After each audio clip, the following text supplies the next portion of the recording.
Just ahead, there's another edition of the Florida Roundtable, a service of Florida's Talk and Entertainment Networks. I'm Reagan Smith, Public Affairs Director of the Florida News Network. And I'm Executive Producer Michael Yaffee. Michael, a pleasure to be with you again as always. Today, a rarity for us, I think. We have a CNN correspondent, news analyst, Steve Cortes. Unusual, Steve worked in the Trump administration, and he's on CNN. Wow. All right. Well, he's got lots to say about many, many things, including the job situation and immigration. You name it, we're going to talk about it. We invite you to stay put. The Florida Roundtable begins following these messages.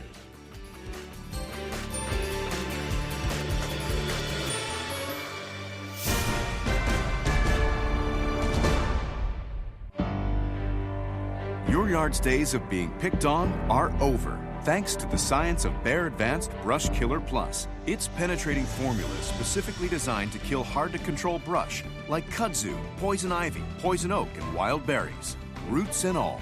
And the concentrate product even kills stumps, so your yard never has to worry about being bullied. Bear Advanced. Get more from the blue bottle. BearAdvanced.com. Always read and follow label directions. Be prepared in advance this hurricane season. Now is the time to perform a safety inventory. Prepare a well-stocked first aid kit. Gather important papers and have an escape plan. Stock up on water, non-perishable food, flashlights, and batteries. When the power goes out, radio will be your source of information, so have a good one on hand along with a good supply of batteries. This preparedness tip has been brought to you by Storm Peace Hurricane Protection. This affordable supplemental insurance covers you where your homeowner's insurance doesn't. Visit stormpeace.com for your quote today. Guilt. To most, it's just a word. But if you hit or worse kill a pedestrian while driving, guilt becomes your shadow, following you every day for the rest of your life. And let's be honest, you have a lot of life left to live. So please, stop before turning right on red and always yield for pedestrians. Because safety doesn't happen by accident. Alert today, alive tomorrow. A message from the Florida Department of Transportation. If you have a qualifying medical condition and a qualified physician determines that medical marijuana is right for you, the physician will add you to the Medical Marijuana Use Registry so that you can obtain your medical marijuana ID card. Verifying that your physician is qualified protects you, as does making sure that your medical marijuana treatment center is approved. The Florida Department of Health makes this verification easy with our qualified ordering physician search tool and other resources available at floridahealth.gov/OMMU. This is the Florida Roundtable, a service of Florida's Talk and Entertainment Networks. I'm Reagan Smith, Public Affairs Director of the Florida News Network. And I'm Executive Producer Michael Yaffee. Michael, a pleasure to be with you again today, and we're going to cover a lot of different kinds of territory as the hour ahead moves along. But I have a kind of a personal thing here that I wanted to talk about for a minute or two. All right, get it off your chest. Here it comes. We have a new report. NSA, National Security Administration, right, collected 534 million records of phone calls, text messages, and that's just last year, okay? 534 million of them. 434 million of them offered discounts on carpet cleaning. Oh, man. I saw... Thought it would be more. Yeah, really. I saw a study. You know, we all have area codes. And yes. It used to be you could tell where a person lived by their area code, you know. But now, well, we still have the area codes. And in Florida, we have the mandatory 10-digit dialing, you know. Right. If you had to guess for the entire country amongst the top area codes that get the most robocalls, as I was just alluding to, do you think you would include some from Florida? Oh, of course. The highest in Florida is the 407 area code. Oh, that's my area code. That's mine too. Really? Do you know, they say, unwanted robocalls to 407, 30 million last year. Is that incredible? Now, Jeez. what I don't have is the number of phones that have the 407 prefix. Right.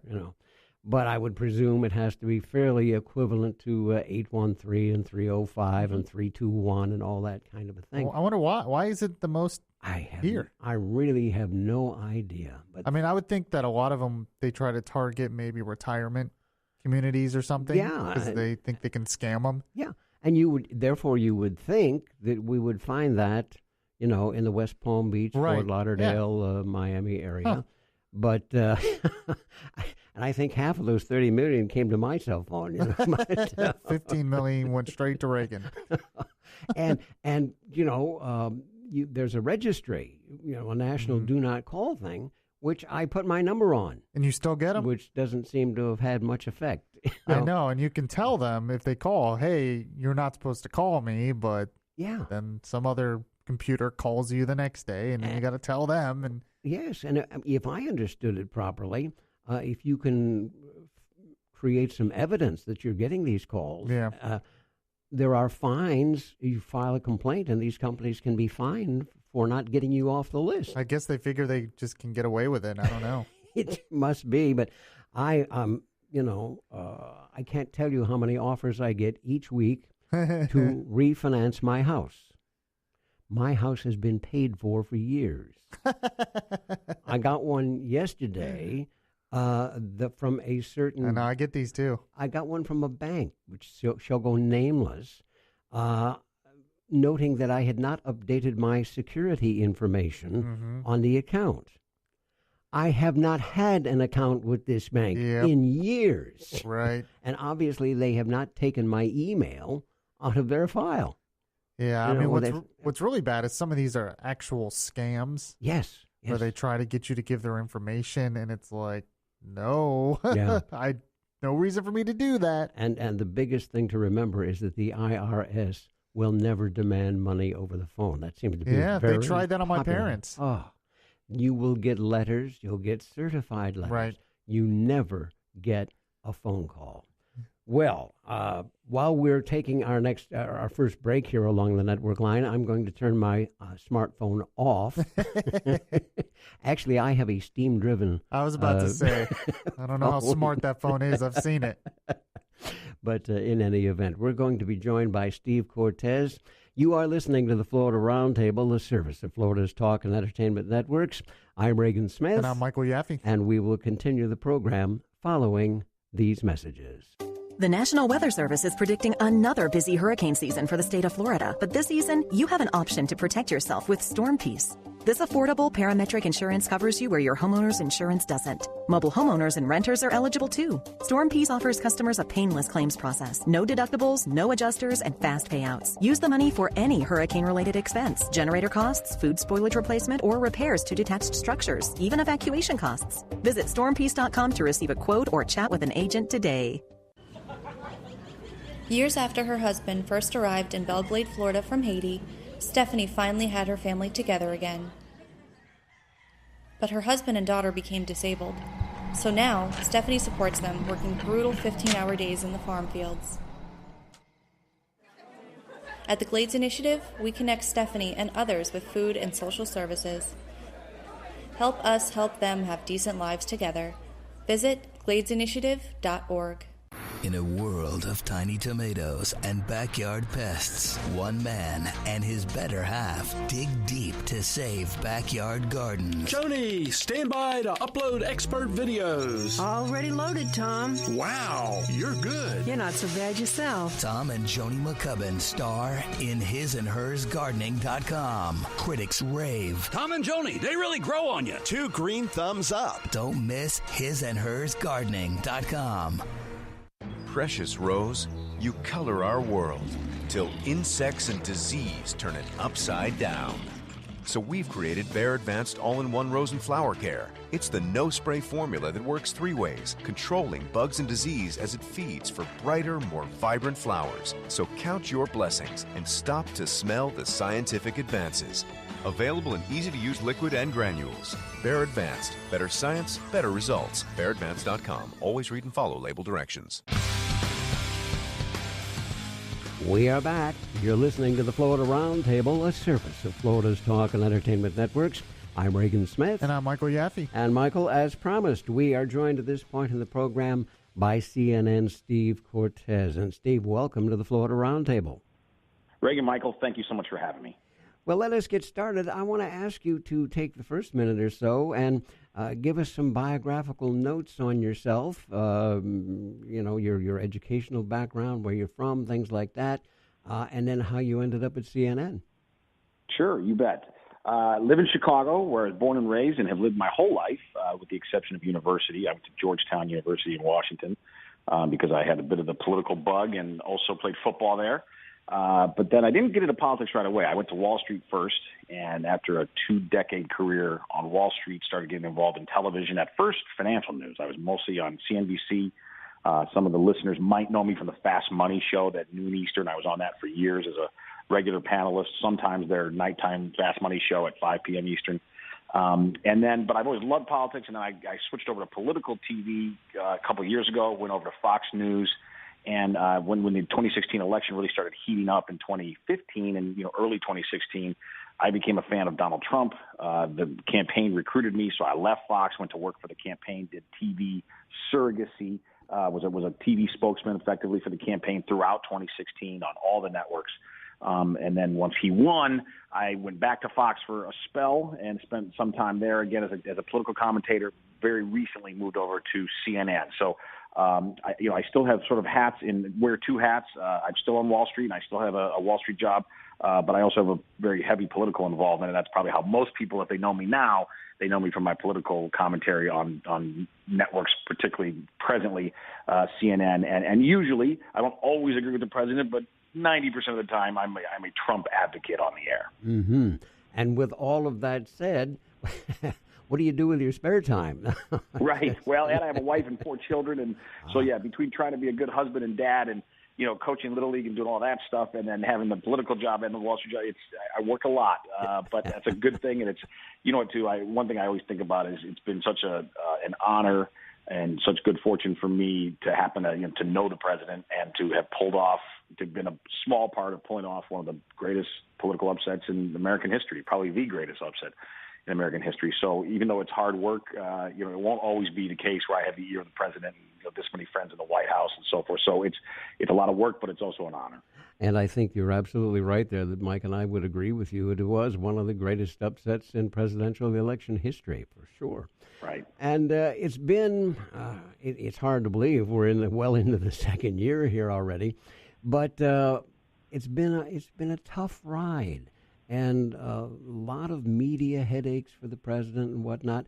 But one of the positive things that happened was the jobs report. Our employment situation in the United States is the best that it has been in decades. And we wanted you to address that for us.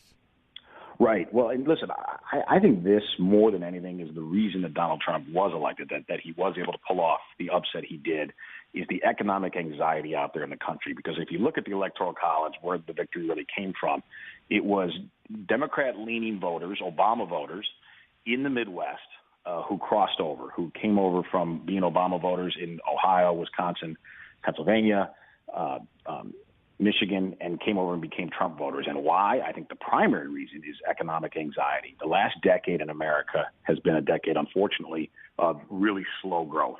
And the growth, the little growth we did have, the benefits flowed almost entirely to the very top tier of the socioeconomic ladder. So it was a great era for owners of assets. If you had a lot of stocks and real estate, you did really well over the last decade. But for most Americans who are wage earners and don't have significant assets, it's been a real slog because wages have stagnated and their costs did not. Their costs went up while their wages stayed pretty flat. So thankfully, we're now seeing the opposite of that. We're seeing some terrific gains in the job market, and really the best job market in some instances ever. For instance, Hispanic unemployment. I'm Hispanic, so it's very dear to me. Hispanic unemployment at an all-time low. African-American employment at an all-time low. Women at an all-time low. And on top of that, it's not just that there's more jobs, because the Obama expansion did produce jobs. I can't fault him for that. But what I will fault the Obama expansion for is a lack of wage growth. And now we're seeing not just jobs, but better jobs and wage growth. And the first quarter of 2018 was the fastest wage growth for any quarter in a decade. That is great news for the American worker. It's great news for our country. And we see that reflected, too, in the optimism that's out there. When you look at consumer confidence, absolutely soaring. Small business confidence, depending on which survey you look at, it's either an all-time high or a multi-decade high. So there's an optimism and a confidence in the land that is really reassuring, something we haven't known in a long time, wage increases. And I'm really proud, frankly. I think the president is delivering on his promises. He promised those people, those blue-collar voters who elected him, primarily in the Midwest, but, of course, wherever they happen to live. He promised them that he would deliver a better job market, and he's doing it. And he's doing it through tax cuts and through regulatory relief. And it's really just wonderful to see in our country. So one of the issues that's come up recently, though, is trade and tariffs. A lot of people feel like that could hurt some of the economic growth. Do you agree with that? Right. I think it could near term. And listen, I'll be the first to concede. I think there is going to be, and in recent days and weeks, we've seen this in the stock market. When there's trade tension, particularly between the U.S. and China, markets tend to get pretty nervous. And tariffs, I think, are a bad thing in and of themselves. I also think they're a necessary threat, at least. I kind of view tariffs to economic policy as the military action is to diplomacy. We don't want to use military action. It's always a bad thing when we have to use violence, right? But diplomacy is ineffective if you don't at least have the threat of military action. I think the similar scenario for the economy. We can't have good economic policy, fair trade deals with our trade partners, unless we're serious about the potential sort of the economic version of military action, which is tariffs. So I don't like tariffs, and my hope is, and my belief is, that we're going to avoid an actual trade war. But there's definitely trade tension right now, and I will be the first to concede that near term, I think that can be problematic for financial markets, and it can be problematic for economic growth on Main Street, because trade is a good thing overall for the world, for global growth. But I also believe that Donald Trump is correct, that the United States has been very much abused in our trade deals. We have not acted at all like we have the strong hand, even though we do, quite frankly, particularly when it comes to China. So we've had a lack of reciprocity. We are far more open to their products and services than they are to ours, particularly in the case of China, but really with almost the entire world. Our tariffs in general are substantially lower than theirs are. And in the case of China in particular, and I think this might be even worse than those other issues, is the massive wholesale theft of our intellectual property, stealing our codes, our coding for our computer programs, our software. It's gone on for years and years, and we've tolerated it. We've looked the other way, and we can't any longer. I mean, it's as much a theft as somebody putting his hand in your pocket and taking your money, and in some ways even worse, because when you steal intellectual property, it's not just stealing money today; it's stealing money from the future as well. So the president's getting tough on this, and I think there might be near-term pain, but for much longer-term gain, for a better prosperity and a better ability for the American worker to compete. I think one reason that a lot of middle-income workers have had a really tough time is because bad trade deals have effectively outsourced their jobs, or at least outsourced part of their wages overseas. And again, I'm for trade. I want free trade. And the president does as well, by the way. When he went up to Canada, the G7, his first proposal was, all the media talked about was, the tension there, and there was a lot. His first proposal was, he said, hey, guys, how about no tariffs, everybody, all of us. Let's go to zero. And, of course, the room balked, right? But if we're going to play that game of managing trade, he's going to manage it more in the favor of the United States, and I give him credit for that. I want to, along those lines, because when all of this started a number of years ago, the NAFTA business had plenty of pro and con people in Florida, especially in the agricultural community here in Florida.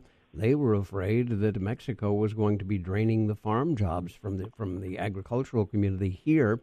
The president having a couple of bumps along the road here with the Canadian Prime Minister and, of course, the Mexican business. But NAFTA's kind of slipped from the center of the stage, and yet I know it's very important. And how are we doing with that?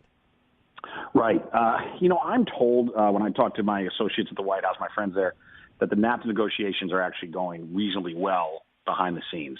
That we do want to stay in NAFTA, but it has to be significantly amended. And it's an old agreement now, quite frankly. The world has changed quite a bit since NAFTA was instituted. I mean, NAFTA, there was barely an internet. I think it was in its infancy when we passed NAFTA. So it's a very different world. It needs to be updated.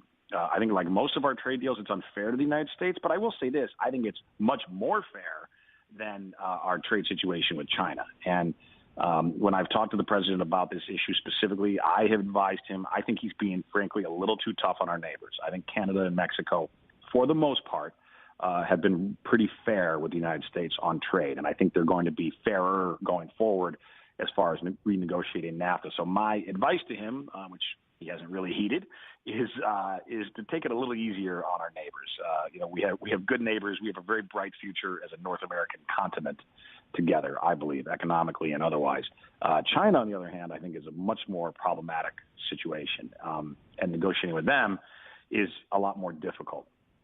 And on top of that, I think they have abused us much, much more significantly. And by the way, I lay blame really with many presidents on that score. I mean, I think that the last several administrations have effectively sold out, and they sold out to global multinationals in the U.S. because huge companies like these trade deals. They work very, very well for a lot of the stocks that the companies you'd find, for instance, in the Dow Jones Industrial Average or the biggest companies in the S&P 500. Managed trade has been largely managed in their interests, and because they're so global, they're not really American companies. For example, of the Dow, the majority of revenue comes from overseas. So because they're so global, they actually benefit from and support these trade deals, and they've been very, very active in Washington supporting them, lobbying in favor of them. I think both Democrats and Republicans in many ways sold out the American worker in favor of huge business in this country. This president is, I think, trying to do exactly the opposite. He's not trying to hurt big business, but he's just not going to favor them anymore, and he is going to favor the interests of the American worker. The Chinese situation can strike home here in Florida. Some folks around the state may not know, but in Central Florida, there is a fairly large high-tech community, especially a lot of military research is going on out around the area of the University of Central Florida. And the intellectual theft problem has raised its head here in Florida as well. And that is something that we're going to take a look at. But, Steve, we have reached that point in the network program where we have to take a little bit of a pause along our network line. I have to remind folks that they are listening to the Florida Roundtable, a service of Florida's talk and entertainment networks.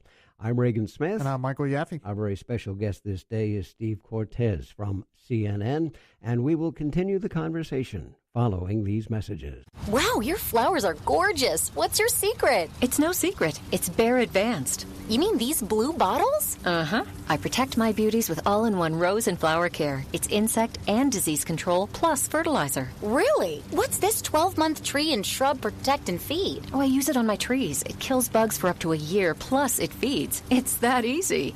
Hey, where are you going? To get my own. I want a great yard, too. Bear Advanced. Get more from the blue bottle. Always read and follow label instructions. If only Jason would have stopped before turning.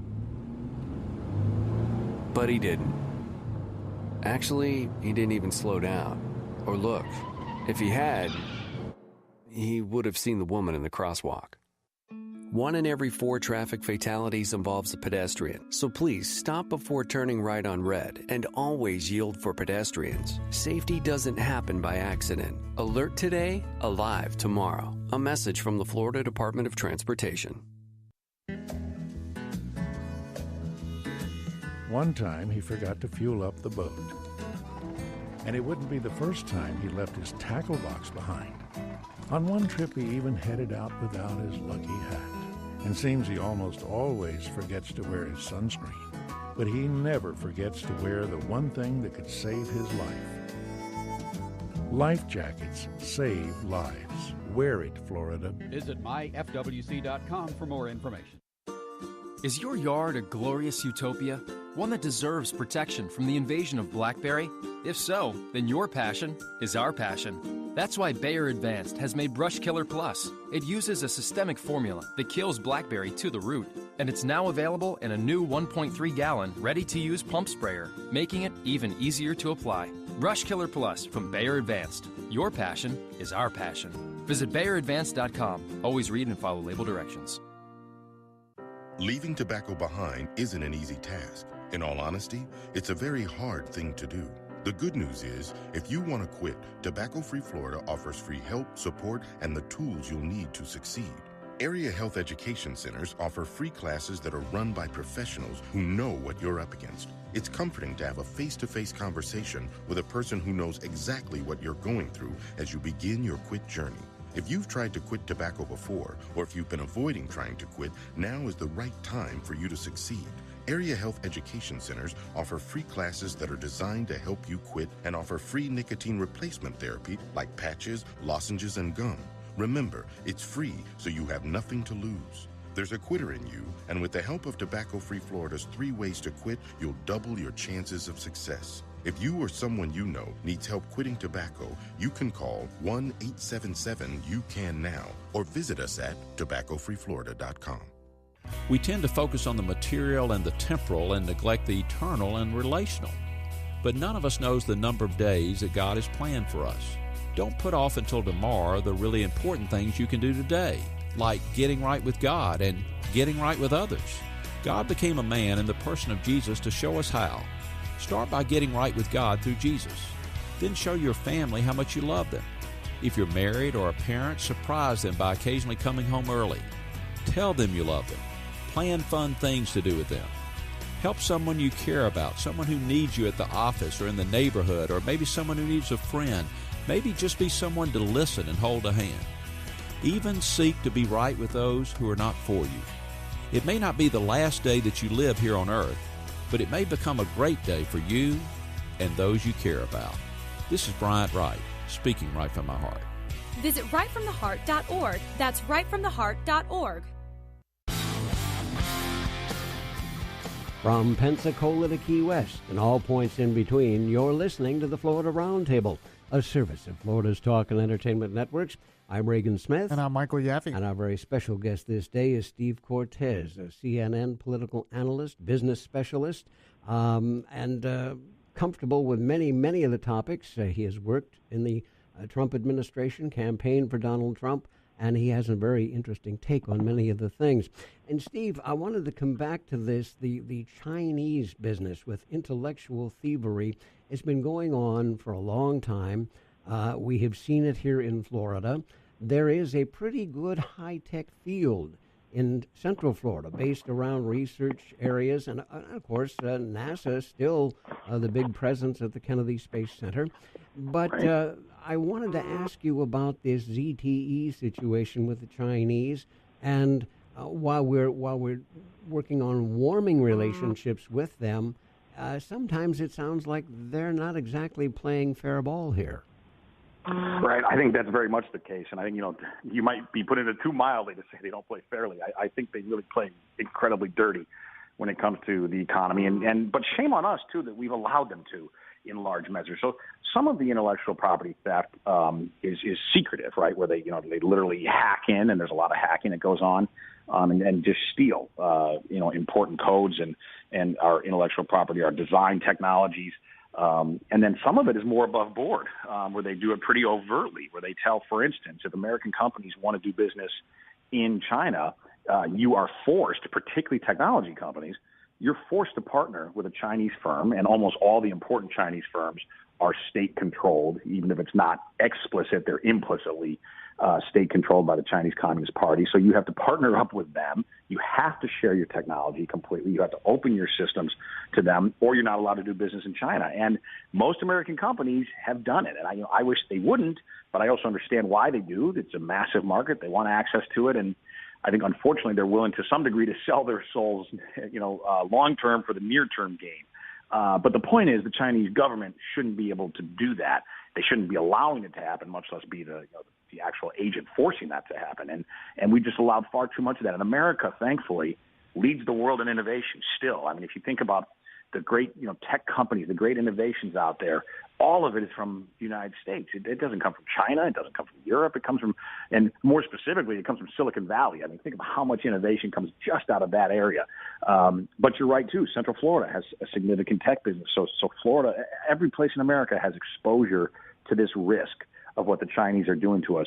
And also, it's not just an economic risk, it's a national security risk as well, because I think part of what they're after, isn't just the profits that they can garner from stealing our technology. It's also the security applications, what they can do militarily, and what's going on there. And if you talk to anybody in our national security apparatus, you'll know that they are hacking us constantly. In the Defense Department, NSA, and so forth. So China has not been, and look, I don't want to turn China into an absolute adversary, but they certainly haven't been a friend either. They've taken advantage of us economically. They're becoming increasingly bellicose, certainly in their region, and I think have designs to become more aggressive militarily in the world. So, I do think that there's a future for the U.S. and China to trade amicably and to have a good economic relationship, but we've got to get tough with them. And the president has been lately, and certainly with the threat of pretty massive tariffs. Again, I hope that he doesn't have to actually institute all those tariffs, because the Chinese will respond. And a trade war is certainly not good for at least the near term. But I think longer term, as we look forward, we can't tolerate, number one, the lack of symmetry in our trade relationship, right? I mean, this is just a totally incongruous relationship where there's a lack of reciprocity on their side. But then even more importantly, even worse than that, in my opinion, is this issue of intellectual property, because we live in a digital age, right? And so it's, the profits of the future, the national security applications of the future are not going to be so much about, how do you operate your plant? It's going to be about models and schemes and architectural designs and code and all of that. Thankfully, as I mentioned, America's on the forefront of all of that. But China's trying its best to steal as much of it as they can, and we can't allow it.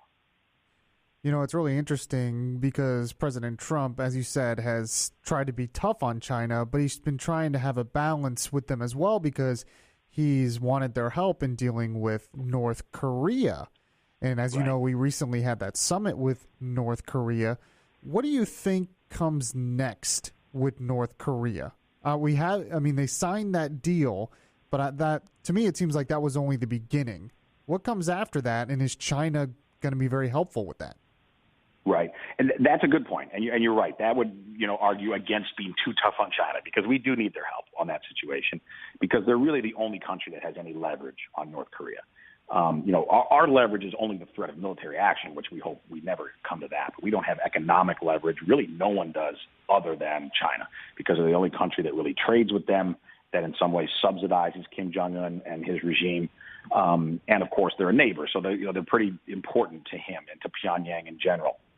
And so given that, that argues against being too tough on China, so we're trying to, I think, thread that needle. But to answer your question about what happens next, I do think that what the president has already accomplished is really significant. Kim, for now, has stopped lobbing missiles into the Pacific. That's a great thing. We're not right now worried about a missile alert like that false one in Hawaii that was so awful. So that's a step forward. Now, we don't know if it's permanent. We hope it is.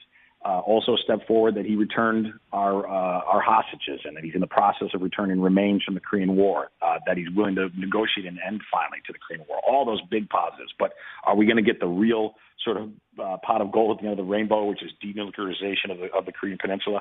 I'm hopeful and I'm optimistic, but that's to be seen. And this was only the first meeting.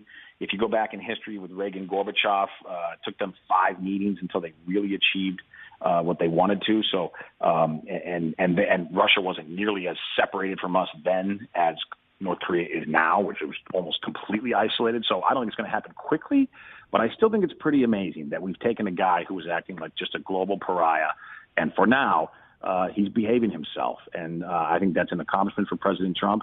I think he put maximum economic pressure on them, mainly via the Chinese. And I hope there's a lot more good news to come on that score. I want to ask you, going forward, now we're talking about having the best jobs growth and solid market that we have seen in decades. And much of this is something the president promised in the election of 2016. The sustainability of this thing, when you have a Federal Reserve Board that is essentially accountable to nobody. The president can appoint the members and they get approved by the Senate, but once they're in there, they're not really accountable to anybody. How do you view the solidarity and the long-term lasting of what is being accomplished here? Right. No, listen, it's a great question. And if you were to ask me, what I think are some of the risks, I do think there's a risk that the Fed could raise rates too quickly. I think that's a risk to the economy, a risk to financial markets. Unfortunately, our economy and certainly our stock market got kind of addicted to low rates. And I think rates stayed low for far too long, artificially low, for too long a period of time. So that's a shame. I think that was a policy mistake, but, that's spilled milk. We can't change that now. Going forward, I do think that the rate increases should be gradual. You're right, the president does not have control over that, but he certainly has influence. And presidents have always had influence over Fed governors and Fed chairmen, and they converse regularly, of course. And Fed governors don't want the president to become their enemy. So there is at least some measure of influence there, even though it's not outright control. I also would say this, though. It's a wonderful thing that we're finally starting to normalize rates. As I said, the world of zero interest rates is not a world you want to live in, at least not for a long period of time. Because it means there's such calamity in financial markets and in the global economy. So it's a good thing that rates are rising, albeit slowly. We don't want them to rise too quickly. But what we're getting back to in financial markets, which I'm thrilled about, and I've spent over 2 decades on Wall Street, is instead of always talking Fed policy now when we talk financial markets, we're actually starting to talk about earnings and wages and the real economic things that matter to the man and woman on Main Street. Whereas before, we were just fixated, in the years after the financial crisis, all we cared about was central bank policy. Here and around the world, how much quantitative easing will there be? How long will they stay at zero? And we never talked about growth, and we didn't talk about wages. Again, the things that really matter. So I'm thrilled that the Fed is becoming less of a story, and I think the way for it to stay that way is to keep very gradually raising rates. And I hope that in the next few years we don't talk about the Fed at all. It becomes kind of irrelevant to our economy. That would be a wonderful thing. The only issue with that is if the Fed raises rates, that means that we're going to be paying a lot more on our debt every year. Isn't that right? Does Trump have a plan on how to deal with that? No, and listen, I will tell you, as optimistic as I am on Trump and his economic program, that's my biggest worry long term. You're exactly right. As rates do rise, one reason we've been able to just balloon the deficit is because we were borrowing money at such low rates as a country that it wasn't that painful to service that debt. Once rates continue to normalize, which I think they will, and that's a good thing, the bad consequence of that is we have this massive debt that is no longer going to be quite so cheap to service. And Steve, if you'll excuse the interruption here, we've got to pause along the network line. Hold the thought. We'll let you come back and finish that. But I must remind folks that this is the Florida Roundtable, a service of Florida's Talk and Entertainment Networks. I'm Reagan Smith. And I'm Michael Yaffee. Our very special guest this day is Steve Cortes. He is a political analyst, panelist, news analyst at CNN. There's lots of things that we have yet to cover, so we'll invite you to stay put. The Florida Roundtable will continue following these messages. Your yard's days of being picked on are over, thanks to the science of Bayer Advanced Brush Killer Plus. Its penetrating formula is specifically designed to kill hard-to-control brush, like kudzu, poison ivy, poison oak, and wild berries, roots and all. And the concentrate product even kills stumps, so your yard never has to worry about being bullied. Bayer Advanced. Get more from the blue bottle. BayerAdvanced.com. Always read and follow label directions.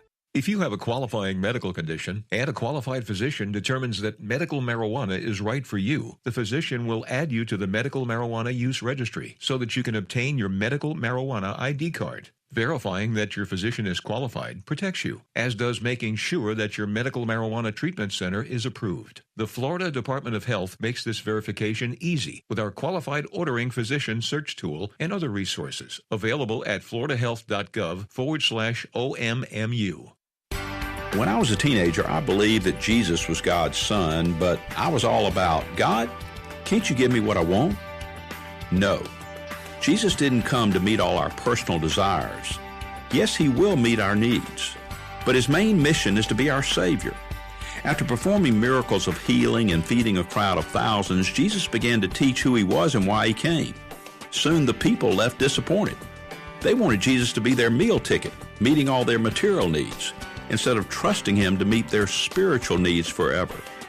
They didn't understand that Jesus' purpose was so much bigger. He came to be the bread of life. What about you? Are you looking for God to be your meal ticket to meet all your desires? Don't miss out on the real reason Jesus came. for salvation from our sins, from emptiness, from spiritual death, so that we can live out God's will. This is Bryant Wright, speaking right from my heart. We are back. You're listening to the Florida Roundtable, the service of Florida's Talk and Entertainment Networks. I'm Reagan Smith. And I'm Michael Yaffee. Our very special guest this day is Steve Cortes from CNN. He was, in 2016, on Donald Trump's Hispanic Council. And, Steve, we know how busy you are, and we do want to say thank you for spending all of this time with us today. As of course. We took that break there, we were talking about the rising interest rates and the danger that could lie therein, and I wanted to let you go ahead and finish up that thought. Right. So the danger could be, Reagan, that we have such a massive debt that we built up in this country, over decades, but particularly during the Obama years, and we could service that debt fairly easily in recent years because interest rates were so low. Now that they're starting to rise, and that's a good thing that they're rising, but the bad consequence of that is that debt service becomes a heck of a lot more expensive, particularly if we keep expanding the deficit. My answer, though, to that is, we as a country, unfortunately, in my view, have very little willingness to cut entitlements. And entitlements are where most of the spending is in the federal government. It's not in discretionary things. It's in entitlements. And if we're not willing to cut entitlements, and I don't see any political will to do that on either side of the aisle, not on Trump's side, not Republicans or Democrats on the Hill, then how do you reduce the debt? Well, the only answer is to grow. You've really got to grow the economy and grow the tax revenues. That's happening so far. Tax revenues have soared as wages have increased and as the job market's improved during President Trump's tenure, but that has to even continue more from here. So more deregulation, in my opinion, more tax cuts is the only way to manage that situation of rising interest rates.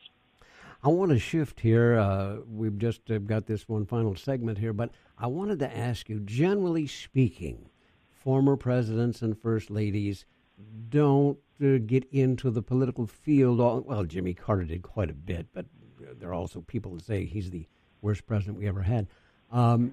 The lack of silence, I guess, is how I want to describe this.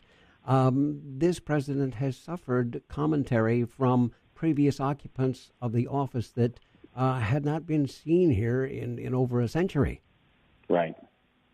And it's an interesting point. I wanted you to focus on this immigration business and their attitudes. Sure. Well, first of all, let me just say, I think the reason that we're seeing this is Donald Trump is truly first of his kind, right? The first citizen president ever elected with no government experience, neither military nor politics, before elected. And he was elected in an electoral shockwave, and elected really to go and smash the crony system that is Washington, D.C. I mean, draining the swamp, he meant it, and he's doing it. And because of that, I think he's creating a lot of enemies on both sides of the aisle. A lot of establishment people, both Republicans and Democrats, are revile at what he's doing in Washington, D.C., because he's trying to break up a system that worked very, very well for them, and which was largely bipartisan. That's sort of the open secret of Washington, D.C. They pretend to be D's and R's, but in a lot of cases, they're just Washington. They're just swamp. Worked very well for them, to their benefit, to the detriment of the rest of the country. And I'll give you as evidence of that. The top 5 counties in America, income, are all in the Washington, D.C. metro area. I think that's an astounding and actually sad commentary on what the swamp has done. It's acted as an economic leech, sucking the vitality from the rest of the country for its benefit. Trump was elected to smash that system. And so a lot of people who are part of that system or were part of it, and by the way, George W. Bush, I would give particular criticism on this point. And the fact that the Bushes were silent during the Obama years, and I thought respectfully so, said that they weren't going to criticize, their successor. Well, they've shown no such decorum here with President Trump. They've been constantly critical of him, including the former First Lady's op-ed about the situation at the border. So I would prefer, of course, that they be silent, but I also understand why they're not. I think it's because, to me, Bush and Obama were practically the same administration. It was 16 years of big government, big regulation, and constant war. I think those are the 3 things that really marked those 16 years, and in some ways they were seamless. And I put equal blame on both of them for the anxiety out there in our country and the bad state of the American worker, which I think then gave rise to Donald Trump. You know, that Trump phenomenon could have never happened. We could have never elected a businessman out of nowhere with no experience in politics if those conditions didn't exist because of the terrible policies of both George Bush and President Obama. So do you think Trump is on his way to re-election? You know, I sure do. I really do. His popularity is rising dramatically, admittedly from low levels, but it's rising very, very dramatically lately. And his approval ratings on issues, that's rising even more dramatically. For instance, CNN, my network, which is certainly not known as a pro-Trump network, CNN recently asked in a poll, as they often do, about do people think the country's going in the right direction. 57% of the people said yes, and that's the highest level in over a decade. We haven't seen those kinds of levels since before the Great Recession. So people think that the country's heading in the right direction. What we're seeing a lot in the polling is, even if they don't like Trump individually, because he's obviously a lightning rod of a guy, and he can be divisive, of course, you know, in his vitriol at times. So there's a lot of folks who don't necessarily like Trump the man, but they love Trump's policies, and they love the results of the policies. All of that tells me that he's in great shape. Incumbents generally win anyway. It's hard, very, very hard to beat an incumbent. So incumbency combined with, you know, very high approval on the issues and even rising personal approval, all of that tells me he's in very, very good shape for another win in 2020. Steve, we only have about 2 minutes left here, but I wanted to ask you, traditionally in off-year elections, the party that controls the White House sees some sort of setbacks. Now, the Republicans have the advantage in the Senate coming towards November, but what do you see happening in the U.S. House? Right. Listen, I think it's going to be a real horse race. You're exactly right, particularly the first midterm. For instance, President Obama lost the House in his first midterm. It was a disaster for him. Similarly for Bill Clinton in his first midterm. Reagan in his first midterm lost a lot of seats. So history argues against the Republicans. But I would also say that the present circumstances, particularly of the economy, argue in favor. So where does that net out? I think it's going to be a bit of a coin flip. I mean, if I had to bet right now, I wouldn't bet very much. But I do think the Republicans can win if they effectively put Trump on the ballot. I think that's got to be part of the equation, is that it has to be an up or down vote on Trump. And I think the way to do that is we Republicans need to communicate the message that if the Democrats take the House, impeachment is very much in play. A lot of folks on the left want that. They're animated by it. I'm not sure if they'll do it or not, but the point is it will be in play. We need to convince, I think, Republican voters and independent-leaning voters that would be terrible for our country, terrible for the progress we've made, and make this a referendum on impeachment. And the way you prevent impeachment is keep the House in Republican hands. And if we do that effectively, I think a narrow maintenance of the House majority. Well, it is without question in the House an uphill fight for the Democrats. Not normal. It's not normal for that many seats to change hands in any given election. But, Steve, regrettably, the clock is catching up with us here. It has certainly been a pleasure to have you with us this day. And again, I thank you for taking all that time out of your busy schedule. And we would love to invite you to come back and do this again sometime soon. I'd love to. Thanks, guys. Steve Cortes, he's with CNN. He, at one point, was on Donald Trump's Hispanic Council. He's been on Fox, and by golly, he had some great things to say. We hope you enjoyed that conversation. This is the Florida Roundtable. It's a service of Florida's Talk and Entertainment Networks. I'm Reagan Smith. And I'm Michael Yaffee. A closing thought in a moment. Want to fly somewhere? Looking for cheap flights or cheap tickets? Then call. That's right. Call the low-cost airline travel hotline now for prices so low we can't publish them anywhere. Low Cost Airlines has all kinds of cheap travel deals. Fly domestically and save up to 75%. You can even fly internationally and save even more. Yes, fly anywhere in the world and save a lot of money on your plane tickets. We'll even save you money with cheap travel deals on hotels, rental cars, even complete travel packages. So don't book your tickets until you call us first for the absolute cheapest prices on U.S. and international airline tickets and hotels. Call right now for prices so low they can't be published. Travel experts are here 24/7 to help. 800-754-4531. 800-754-4531. 800-754-4531. That's 800-754-4531. I'm going to clean the tub and shower. It's a big job, so nobody interrupt me. Okay. After my shower or bath, I'll spray Wet and Forget Shower On and rinse it clean tomorrow. Easy. Now I have time for a nice long bubble bath. Hey, hon, you need a hand? Could you make dinner? Sure. Make cleaning easier. Pick up Wet and Forget Shower today at participating Ace, Do It Best, True Value, or visit wetandforget.com for a store near you. Guilt. To most, it's just a word. But if you hit or worse, kill a pedestrian while driving, guilt becomes your shadow, following you every day for the rest of your life. And let's be honest, you have a lot of life left to live. So please, stop before turning right on red and always yield for pedestrians. Because safety doesn't happen by accident. Alert today, alive tomorrow. A message from the Florida Department of Transportation. In a world of tiny tomatoes and backyard pests, one man and his better half dig deep to save backyard gardens. Joni, stand by to upload expert videos. Already loaded, Tom. Wow, you're good. You're not so bad yourself. Tom and Joni McCubbin star in hisandhersgardening.com. Critics rave. Tom and Joni, they really grow on you. 2 green thumbs up. Don't miss hisandhersgardening.com. Employ Florida offers resources and services to help you find employment. Hi, Gary here. Employ Florida helped me improve my interview skills, plus write a great resume. I attended networking events with many employers and other industry professionals just like me. With the workshops and training found at employflorida.com, I was able to land a great job in my field. Job resources, real results, hired. Employflorida.com. That's employflorida.com. We're back. You're listening to the Florida Roundtable, the service of Florida's Talk and Entertainment Networks. I'm Reagan Smith. And I'm Michael Yaffee. And I thoroughly enjoyed listening to the commentary there of Steve Cortes.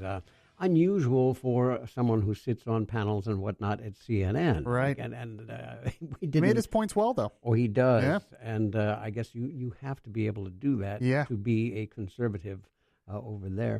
I didn't even get to ask him, I think we could have him come back and we'll just do a whole show on immigration. Right. But I wanted to ask him about Mexico and where he sees all of that going, because many people that I meet have no idea of our history with Mexico.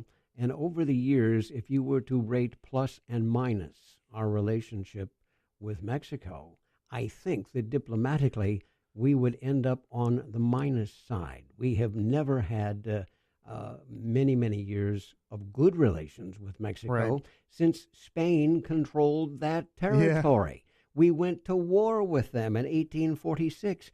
Germany wanted them on their side in World War I.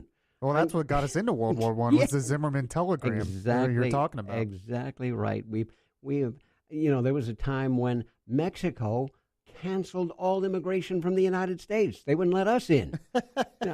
And people have forgotten about all of that. Michael, you've got a couple other shows I want you to sneak in here. Yeah, just go to BeyondReasonRadio.com or follow me on Twitter at BeyondReasonR. And I think you will like the commentary and conversation that you find there. We thank you for your time this day.